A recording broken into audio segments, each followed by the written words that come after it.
একটা কাজ করে পয়েন্টটাই ধরবে, অন্যগুলো ধরার দরকার নেই। আশেপাশে কিছু ধরার দরকার নেই।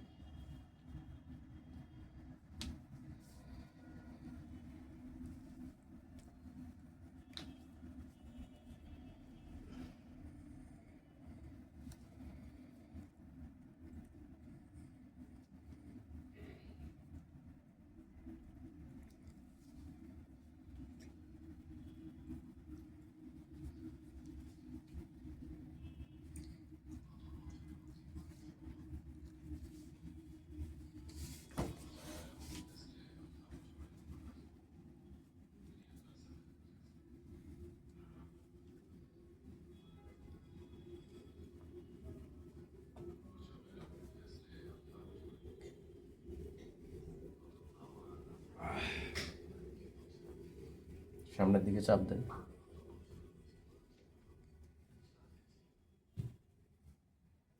এটাকে উপরের দিকে ওঠান।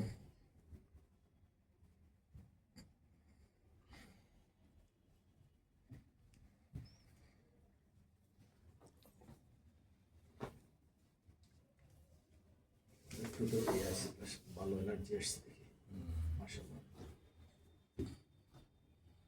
আল্লাহ, সামনে ধাক্কা দেন।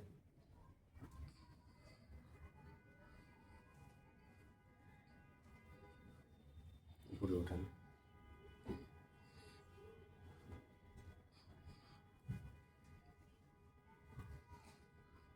যে রাস্তা জাম, আরে বাপ, প্রচুর জাম। কঠিন অবস্থা।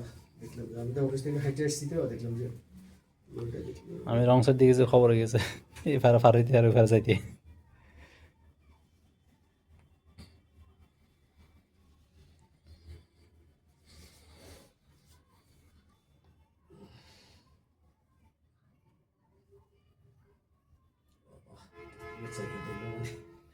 দুইটা আমি বাঁকা করে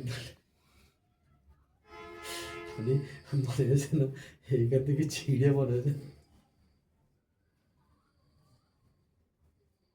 সামনে ধাক্কা দেন।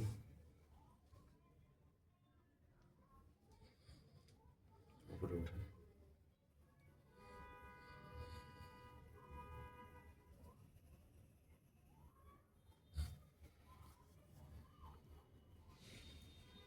আল্লাহ আকবার।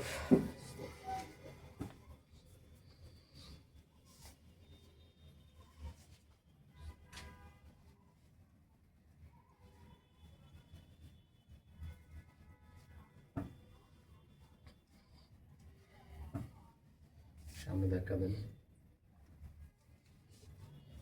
জোরে ধাক্কা দেন।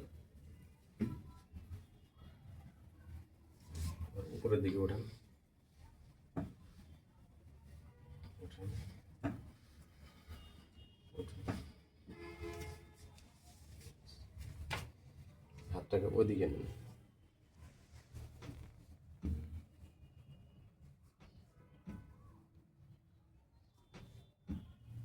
আবার এদিকে নেন।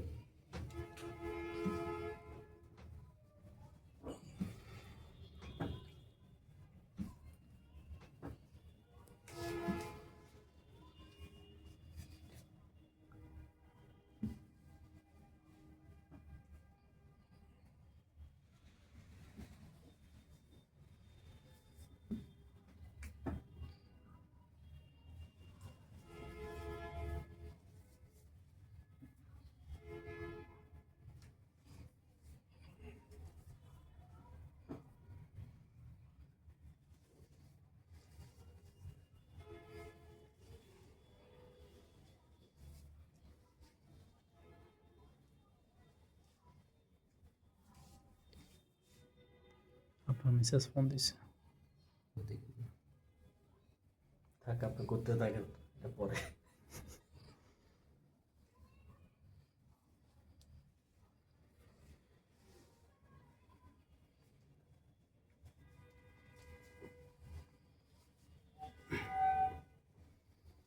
আমার দিকে ধরেন, আমার দিকে। যদি কোনো পেশেন্ট স্ট্রোক করে, তাহলে স্ট্রোক করার পরবর্তী সময়ে যদি কোনো পেশেন্ট প্যারালাইসিস হয়ে যায়, অর্থাৎ হাত অবশ হয়ে যায়, সাধারণত এক সাইড প্যারালাইজড হয়ে যায় হাত এবং পা, সেই ক্ষেত্রে আমি আজকে হাতের এক্সারসাইজগুলো দেখিয়ে দিলাম। যদি আপনাদের কোনো এরকম পেশেন্ট থাকে তাহলে অবশ্যই নিজেরা বাসায় এই ধরনের এক্সারসাইজ করে নিতে পারেন। তবে আপনাদের সবার উচিত হবে যে একজন ভালো ফিজিওথেরাপিস্টের সাথে যোগাযোগ করে এই ধরনের এক্সারসাইজগুলো করে নেওয়া।